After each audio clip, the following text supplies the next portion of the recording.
Bom dia a todas e todos. Meu nome é Ana Potiara Tavares, sou diretora administrativa da ANDI Comunicação e Direitos. Sou uma mulher negra, de cabelos pretos enrolados abaixo do ombro. Estou sentada em uma sala com fundo branco. Hoje serei mediadora da Oficina de Justiça e Primeira Infância para Jornalistas e Comunicadores, uma realização da ANDI Comunicação e Direitos e da Rede Nacional Primeira Infância em aliança estratégica com o Instituto Alana e apoio da Open Society.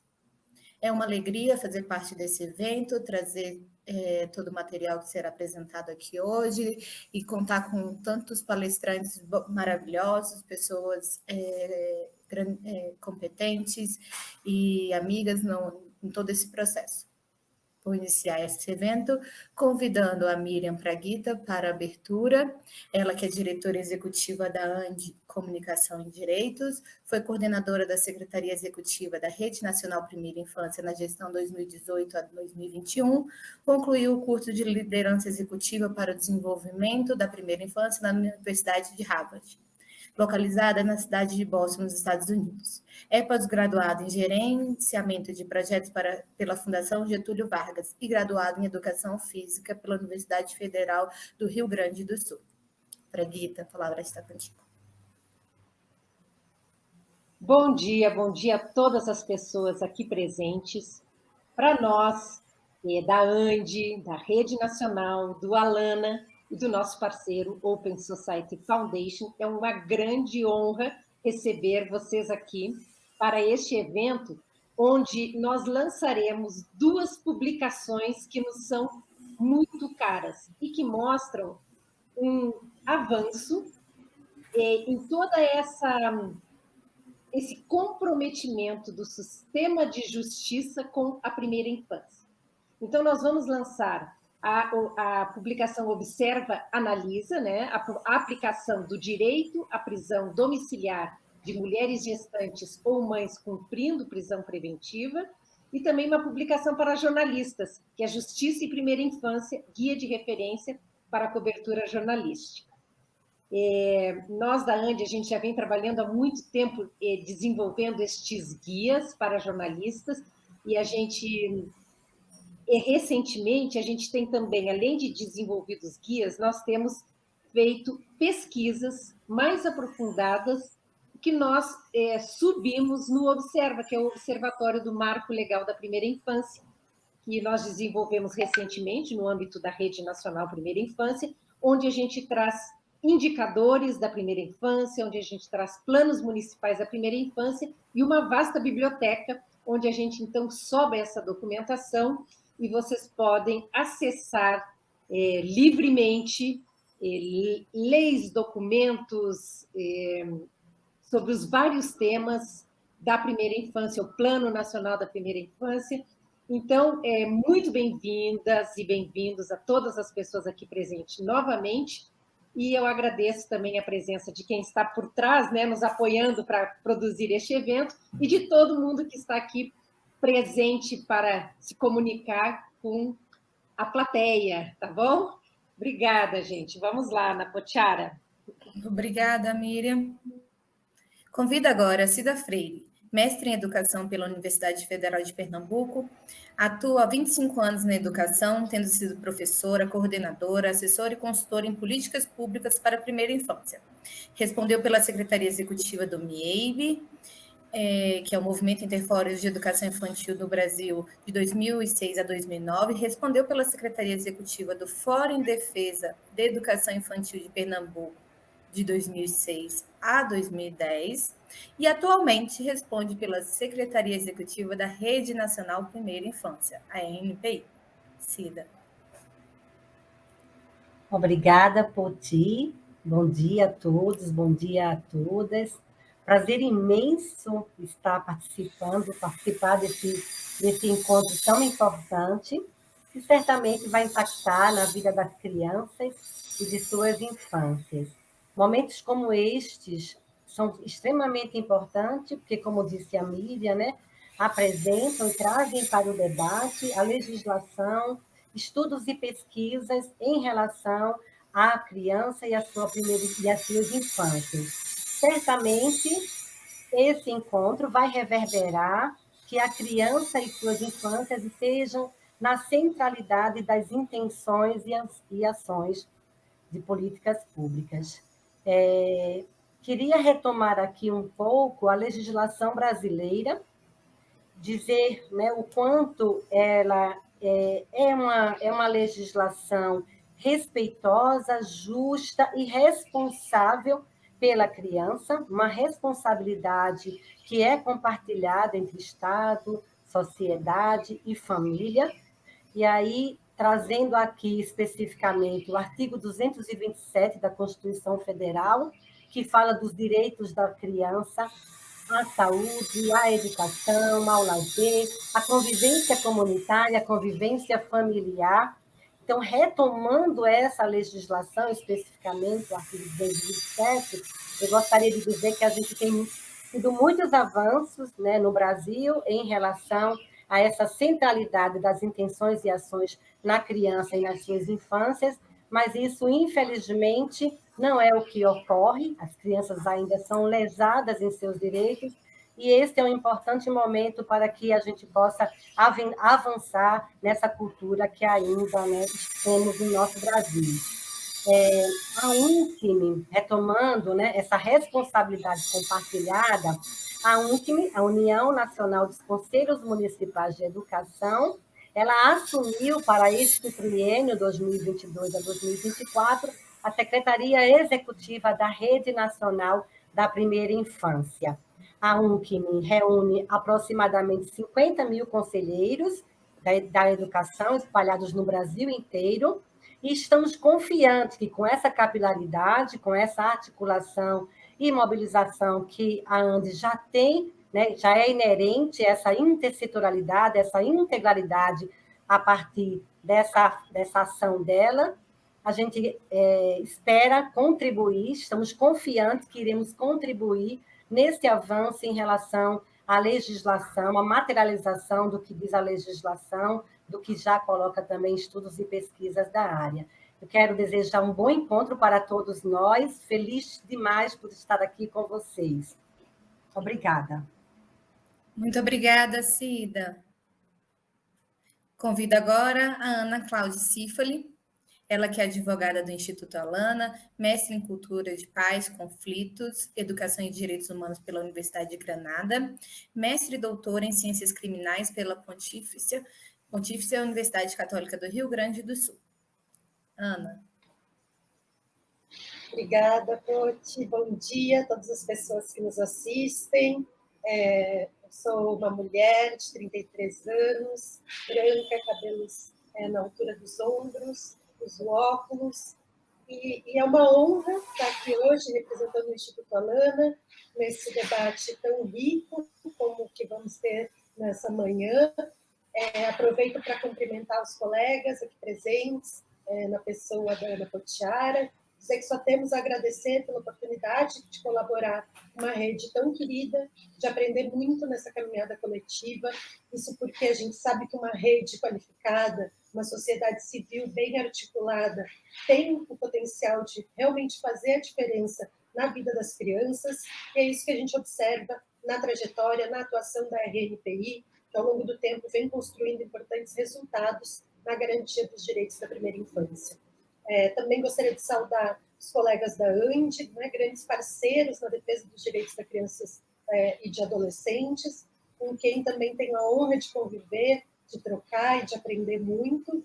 A pesquisa apresentada aqui hoje, a aplicação do direito à prisão domiciliar de mulheres, adolescentes, gestantes, cumprindo prisão preventiva, foi fruto de muitas reflexões e vem para contribuir nesse debate sobre os direitos das mulheres, os direitos das crianças e sobre o sistema penal, né, que precisa avançar muito para que a gente possa realmente falar de justiça. O papel dos jornalistas nessa luta é fundamental, para que a gente possa também traduzir todo esse conhecimento teórico acumulado para toda a sociedade, já que a defesa dos direitos da criança é uma responsabilidade compartilhada por todos nós, sociedade, famílias, Estado. Então, vamos juntos aprender muito nessa manhã e deixar registrado, então, parabéns à ANDI, à RNPI e a todas as pessoas pela disponibilidade, pelo engajamento nessa pauta, e seguimos juntos. Obrigada. Até mais. Muito obrigada, Ana. Então, essa manhã nós teremos 2 momentos. O primeiro momento são lançamentos de 2 produtos, de uma pesquisa e de um guia, e a segunda parte é um debate com especialistas. Nesse momento, então, vamos partir para o lançamento da pesquisa Observa, Analisa a aplicação do direito à prisão domiciliar de mulheres gestantes ou mãe cumprindo prisão preventiva. Um breve histórico, no ano de 2018, o STF assegurou o direito à prisão domiciliar de gestantes e mães de crianças de até 12 anos que estiverem cumprindo prisão preventiva por meio do habeas corpus coletivo 143641 de São Paulo. Lembrando ainda que esse direito já estava garantido no marco legal da primeira infância e que alterou o Código de Processo Penal. Então, agora eu convido as minhas amigas, pesquisadoras, Thais Malheiros e Diana Barbosa. A Thais é pesquisadora, bacharela em Ciências Sociais e mestra em Desenvolvimento, Sociedade e Cooperação Internacional pela Universidade de Brasília, com atuação nas áreas de pesquisa social, monitoramento e avaliação de políticas públicas. É coordenadora do Observa, Observatório do Marco Legal da Primeira Infância. Thais.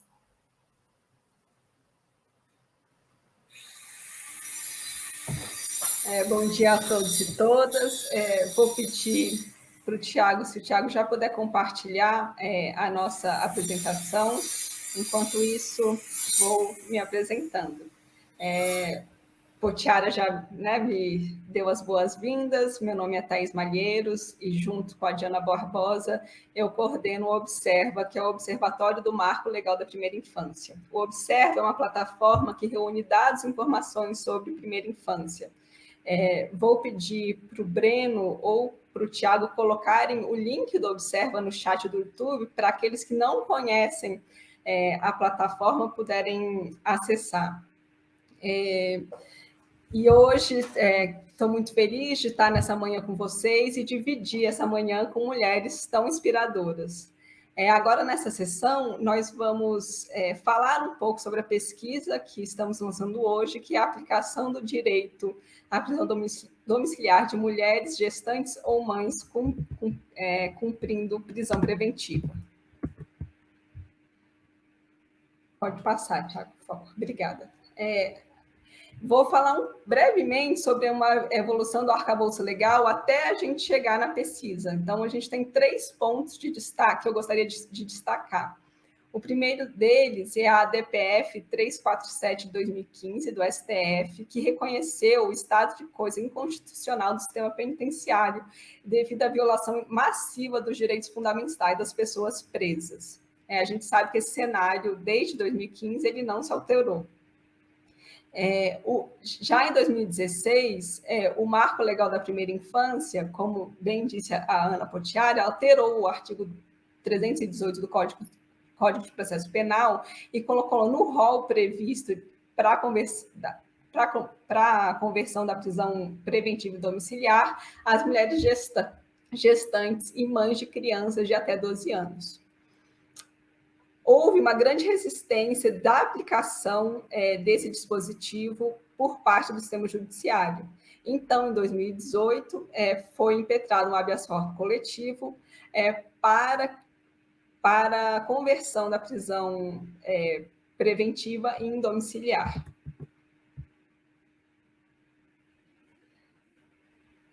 Depois de 2018, agora em 2022, a gente ainda percebe uma resistência para essa conversão da prisão preventiva domiciliar por parte de juízes e juízas. E nesse escopo que a pesquisa passa a existir para tentar entender os condicionantes para a concessão ou não da prisão domiciliar.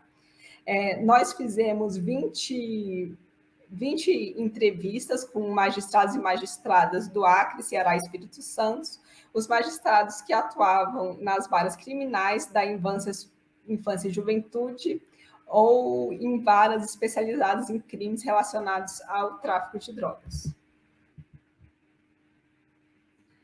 Vou falar um pouco, agora a gente vai falar um pouco dos resultados, e antes de entrar nos resultados, já que logo que depois que eu falar, Diana vai falar um pouquinho, então vou apresentar a Diana, que com grande prazer eu divido a coordenação do observatório. A Diana, ela é bacharel e mestre em ciência política pela Universidade de Brasília e atua na área de monitoramento, avaliação de políticas públicas, e eu tenho o grande prazer de dividir a coordenação do Observa com ela. Então, logo nós vamos dividir a apresentação dos resultados, então já deixo aqui a apresentação da Diana, que tem um prazer enorme de compartilhar essa caminhada.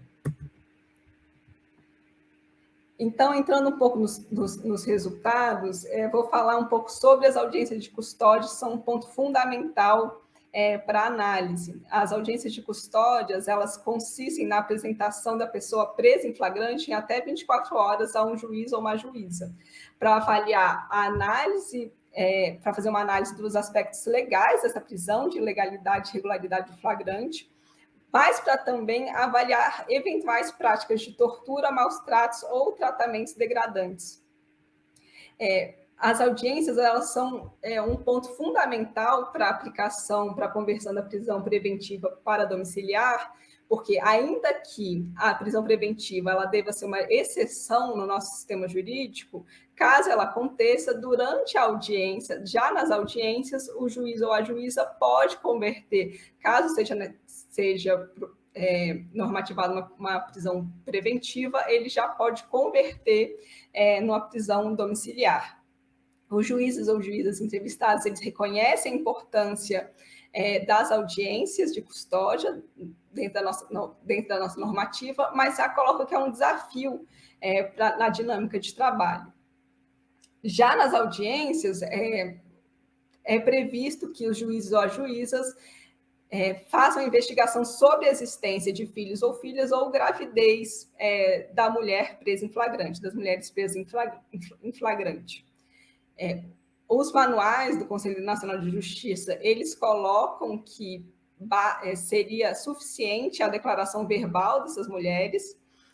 Os juízes e juízas destacam o uso das declarações verbais para verificar a existência de gravidez de filhos e filhas, também o uso de sistemas eletrônicos dos tribunais, mas alguns deles ainda condicionam a apresentação de documentos comprobatórios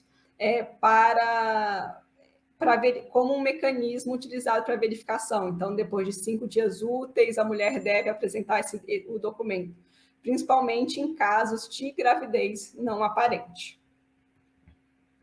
Pode passar, Thiago, por favor.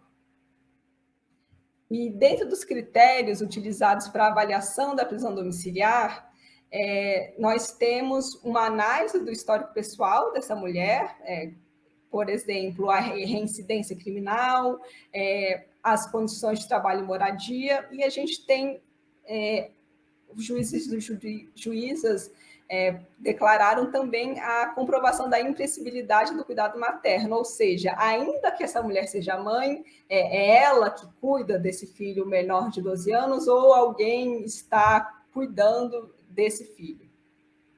O Código de Processo Penal, ele coloca que para a concessão da prisão domiciliar, o crime não pode ter sido cometido com violência ou grave ameaça à pessoa e não pode ser cometido contra seu filho ou dependente. Ainda assim, dentro do HC e a própria prisão preventiva, ele coloca situações excepcionalíssimas para a prisão preventiva. A pesquisa mostrou uma subjetividade da situação dessas situações ditas excepcionalíssimas. Ainda que elas sejam importantes para a análise do caso concreto, muitas vezes ela favorece a discricionalidade das decisões para manter a prisão preventiva dessas mulheres. O tráfico de drogas foi um ponto extremamente debatido por parte dos juízes e juízes entrevistados. E ele é de suma importância porque mais da metade das mulheres presas no Brasil são presas por tráfico de drogas. Entre os critérios avaliados para o tráfico de drogas estão, por exemplo, a quantidade de droga e o local que ocorre o tráfico. Agora, pode passar, Thiago, por favor, vou passar a palavra para a Diana. Obrigada, Thaís. Eu vou dar seguimento, então, falando um pouco sobre os resultados. A Thaís falou bastante sobre as resistências na aplicação do direito à conversão da prisão preventiva, e a identificação dessas resistências é um dos objetivos previstos na implementação dessa pesquisa, e eu vou retomar esse ponto já no próximo slide, mas a gente não pode deixar de destacar algumas falas apresentadas pelos juízes e pelas juízas ao longo das nossas entrevistas, que reconhecem no HC um instrumento para garantia de direitos que já estão estabelecidos no nosso marco regulatório, né? A Cida, na fala inicial dela, trouxe alguns desses marcos regulatórios, destacou alguns desses avanços que nós já temos nesses instrumentos, e são esses marcos que são destacados, são essas garantias que são destacados em algumas dessas falas. Então, a gente tem o direito à dignidade, ao respeito à liberdade da criança e do adolescente estabelecido no ECA. Esse direito, ele dialoga nas falas com o reconhecimento de que há um Estado inconstitucional, de coisas inconstitucional, tanto no sistema prisional quanto no socioeducativo, que é um Estado considerado inapropriado e até degradante dessas mulheres que estão custodiadas. A referência à proteção integral à criança e ao adolescente, a Cida também colocou essa previsão prevista no artigo 227 da Constituição Federal, uma proteção que deve ter prioridade absoluta e que é responsabilidade não só do Estado, mas da família e da sociedade. O direito à convivência familiar, que é reforçado do marco legal da primeira infância, essa legislação que é tão importante para a garantia de direitos das crianças de 0 a 6 anos, e a proteção à maternidade, né? A proteção à maternidade, que é um dos direitos sociais, também assegurados pela Constituição Federal. E aí tem um ponto interessante, que essas falas também consideram a situação de vulnerabilidade dessas mulheres que são acusadas, né? Que por um motivo ou por outro, que em função das suas condições sociais e econômicas, são levadas à contravenção legal, né? Então, agora sim, eu vou retomar as resistências. Thiago, se você puder passar para o próximo slide. Bom, então, quais são as dificuldades e quais são as resistências que nós encontramos nas falas dos juízes e juízas aqui entrevistados nessa pesquisa? Parte dessas resistências, elas se apresentam como dificuldades, seriam dificuldades para avaliação dos pedidos de substituição e dificuldades para o acompanhamento dessa substituição. Então, eu destaco aqui 2 pontos relacionados às dificuldades. O primeiro está relacionado à avaliação do melhor interesse da criança. Então, há uma relativização aí do papel e da importância dos cuidados maternos, e alguns juízes entendem que preservar o laço entre essas crianças e as mães é fundamental para o desenvolvimento infantil, e outros argumentos defendem que, na verdade, esses laços não devem ser mantidos, considerando que a convivência com essa mãe pode ser danosa para o desenvolvimento psíquico e até para o desenvolvimento físico dessas crianças. Um outro ponto de dificuldade que é levantado pelos juízes e pelas juízas é o monitoramento dessas medidas de substituição, seja no sistema prisional, seja no sistema socioeducativo. No sistema prisional, seria a ausência, né, o número inadequado de tornozeleiras eletrônicas para acompanhar essa medida de substituição, e no socioeducativo, uma carência de ferramentas, né, de meios alternativos para fazer também essa monitoração. Eu queria destacar aqui que a compatibilização dessa medida de substituição do sistema prisional para o sistema juvenil tem uma série de questões, tem uma série de dúvidas ainda, a gente não conseguiu trazer para essa apresentação, mas está disponível na versão completa da publicação, então vocês podem acessar essa discussão no documento. Voltando aqui para as resistências, um outro grupo de resistências, na verdade, ele discute, né, ele questiona os aspectos positivos que estão na base de argumentação do pedido do habeas corpus coletivo e na sua concessão.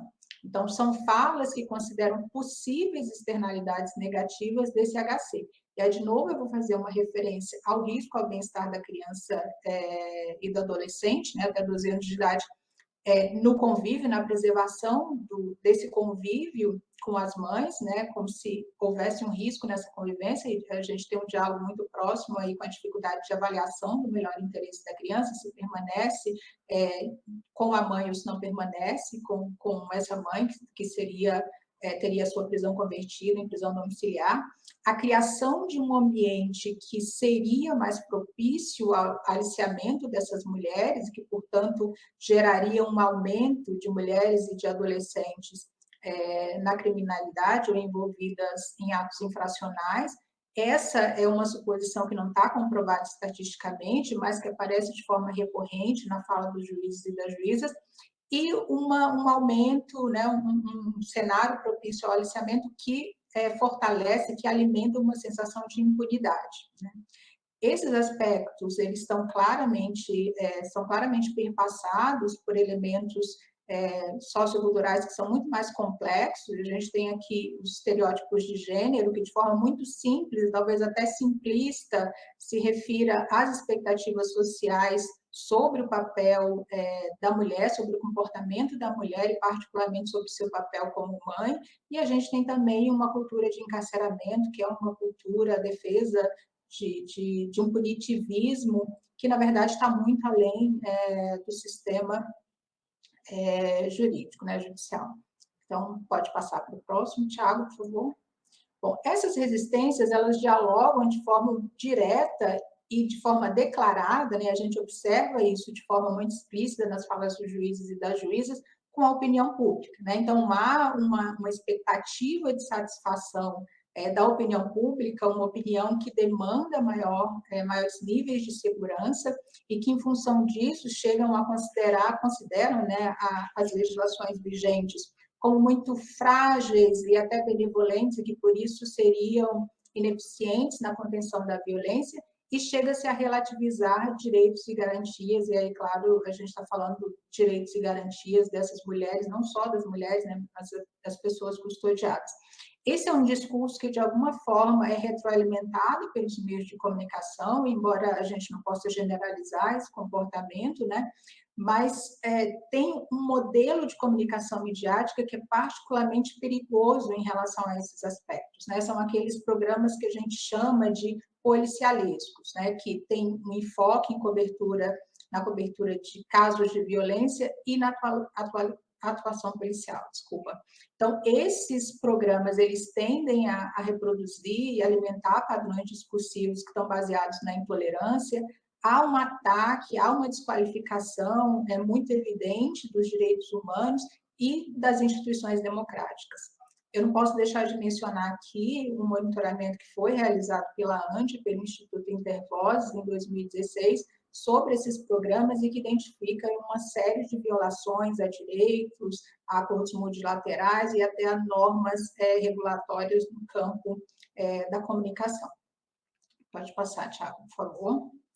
Bom, para fechar, algumas considerações finais, né? Na verdade, essas considerações aparecem aqui como formas de recomendação, algumas recomendações mais direcionadas para o sistema de justiça.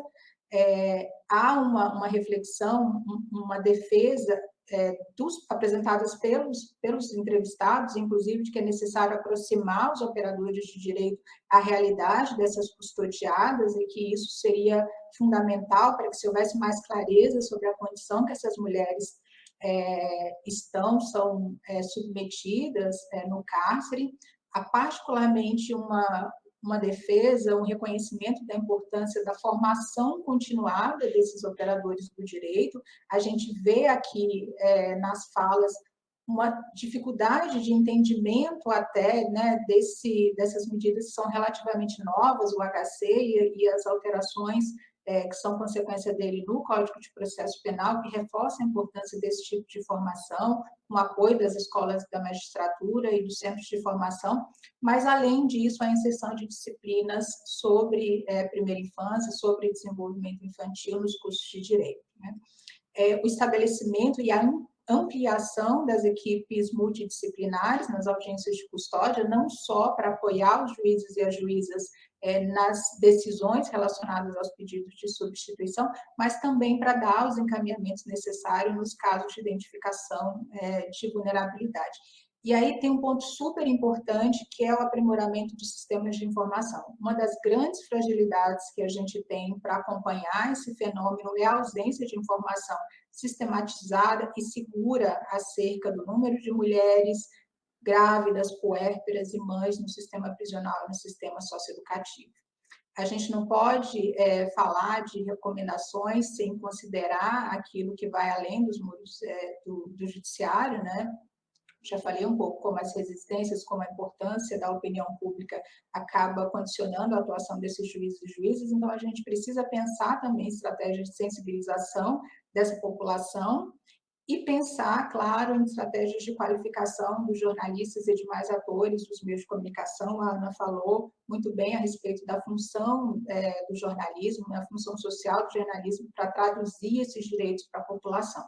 Nesse sentido, a gente menciona também a importância de se discutir, ampliar a discussão sobre mecanismos democráticos de regulação dos meios de comunicação, para que meios, modelos de comunicação como o dos policialescos não se tornem ainda mais popularizados.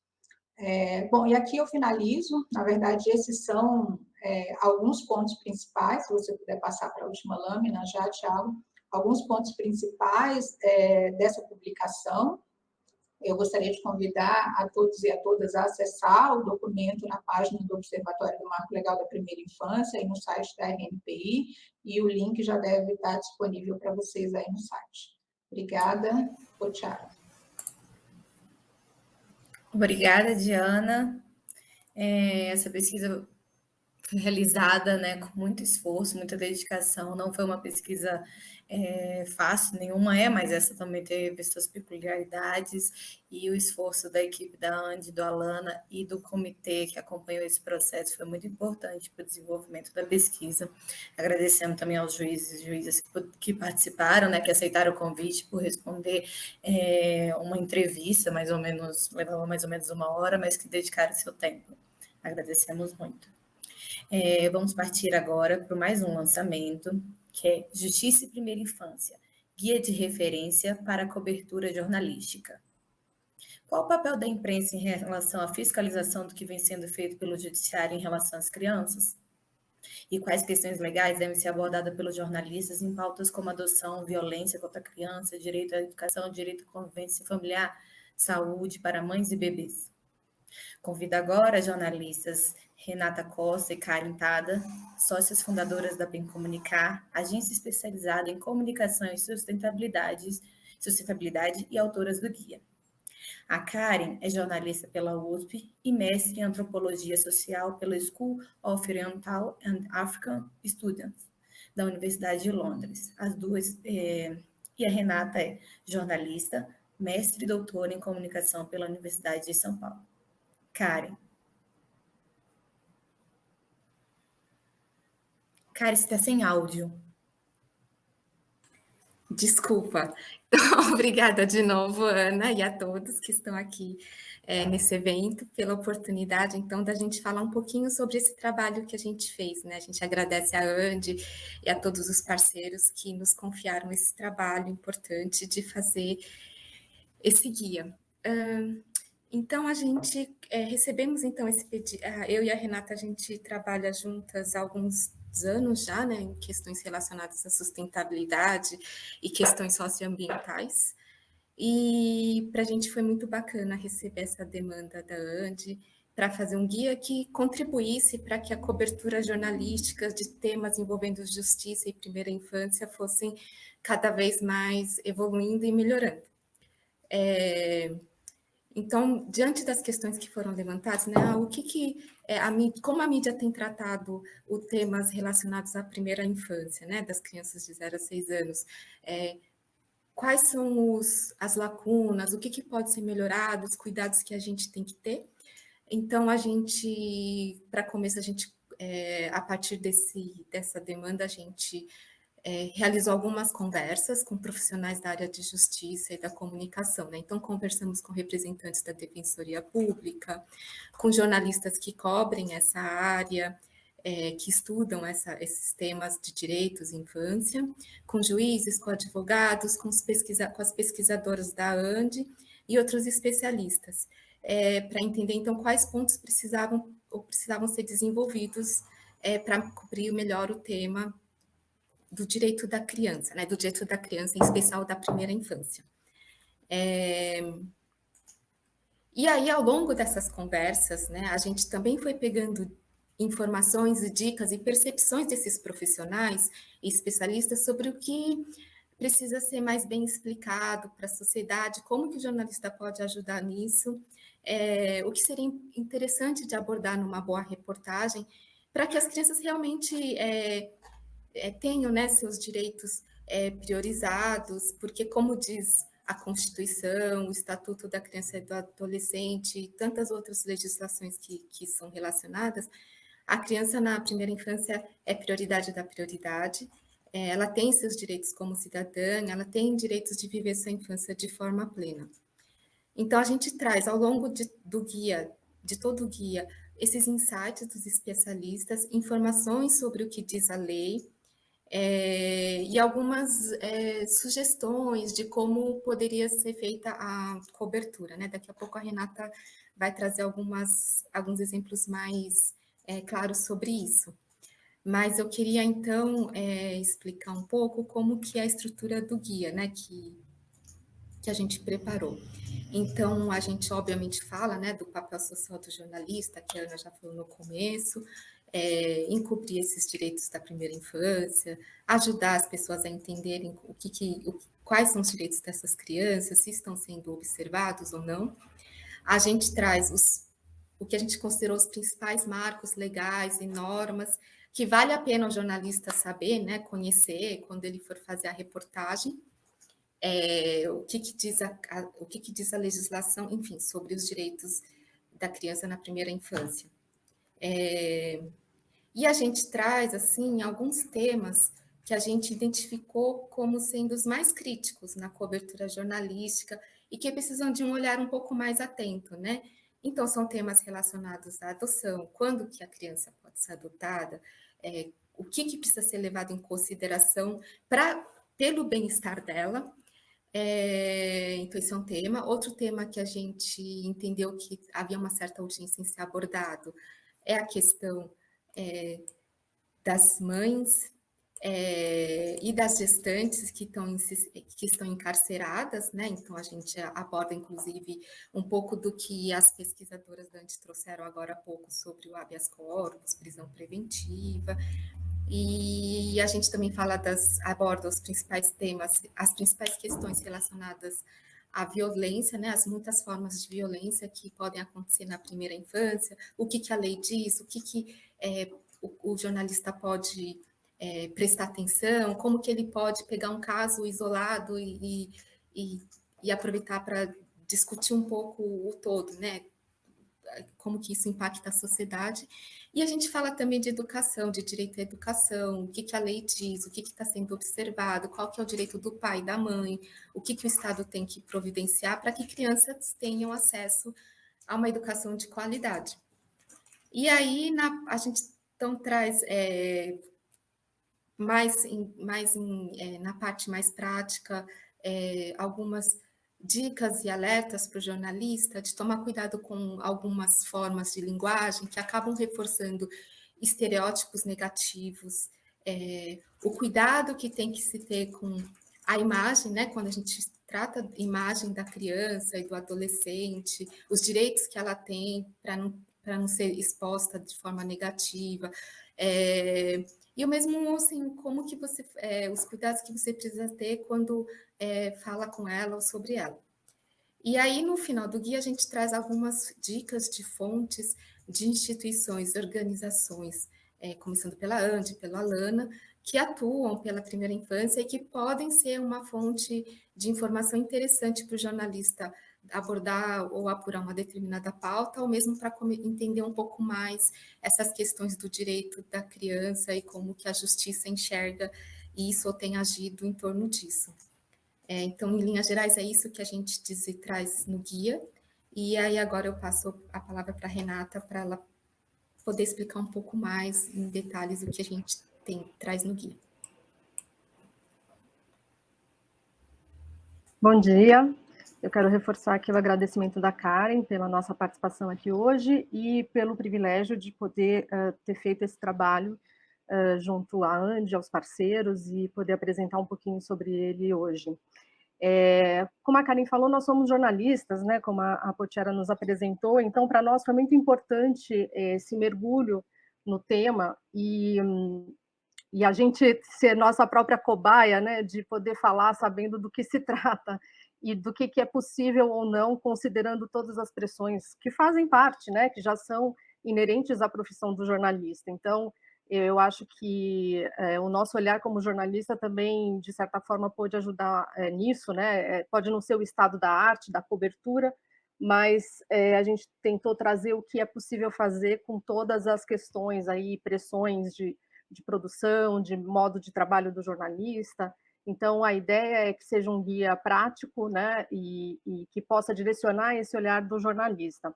O nosso papel não foi analisar a cobertura de imprensa, né, a gente faz referência a outros guias da ANDI que fizeram isso, como esse guia que as pesquisadoras, a Thaís e a Diana apontaram, que analisa os programas, né, de viés policialesco, mas o nosso papel, como a Karen contou, foi entrevistar pessoas do sistema de justiça e pessoas da área de comunicação, jornalistas, pesquisadores, pessoas envolvidas, para que pudesse comentar para a gente quais são os pontos mais críticos na opinião deles, quais são as principais dificuldades, as principais barreiras.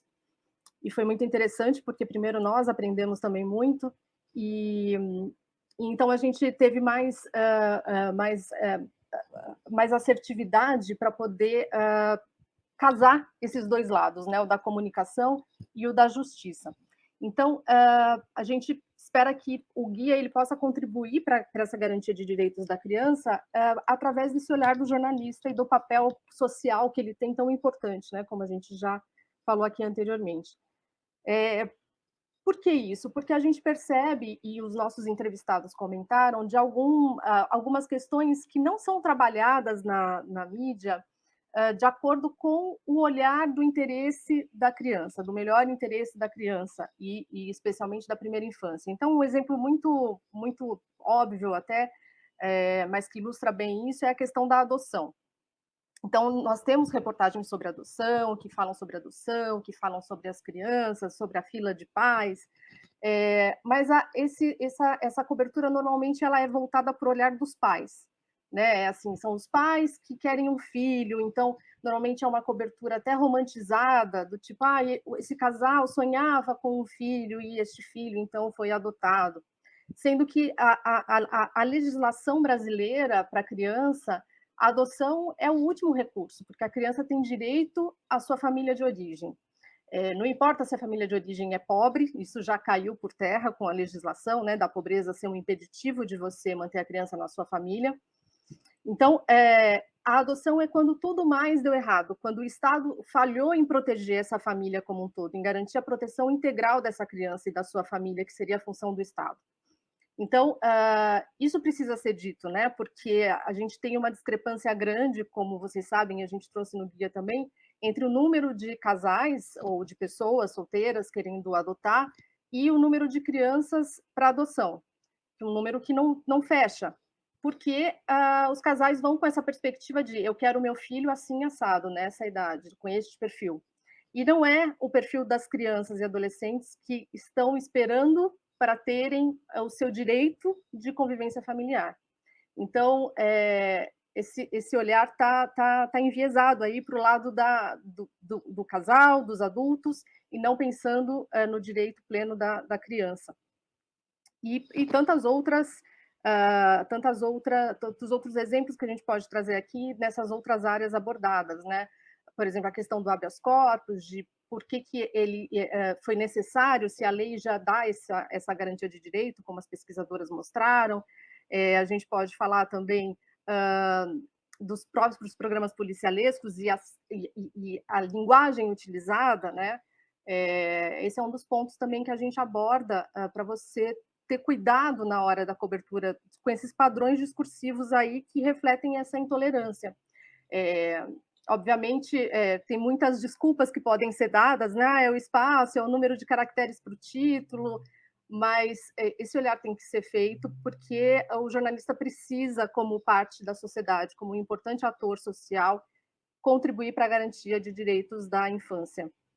E ampliar esse olhar, então, da sua cobertura para a primeira infância, para a infância, para a adolescência, e conhecer um pouquinho dessa legislação para poder saber se realmente esses direitos estão sendo garantidos e de que maneira a sua reportagem, os termos que você está usando, se eles estão realmente compatíveis com o que se espera para a garantia de direitos da criança. Então, foi um prazer fazer esse trabalho e a gente espera realmente poder contribuir um pouquinho com os nossos colegas jornalistas nessa cobertura, para que ela seja realmente importante na conscientização, né, de toda a sociedade e contribuir para a garantia de direitos integrais à infância. Então, eu agradeço muito essa oportunidade. Muito obrigada, Renata, muito obrigada, Karen. Esse guia faz parte de vários guias já publicados ao longo da história da ANDI, e isso faz necessário, traz um tema ainda mais específico, né? Geralmente trazemos temas mais abertos, esse é ainda um pouco mais específico, porque não trata de criança e adolescente, trata da primeira infância e o sistema de justiça. E foi muito bom trabalhar com vocês, Renata, Karen, essa parceria foi maravilhosa e contamos com vocês em outras oportunidades. Eu quero que vocês divulguem, quem está nos acompanhando, divulguem o guia, levem para suas redes de comunicadores, de jornalistas, é muito importante essa divulgação do material. Muito obrigada.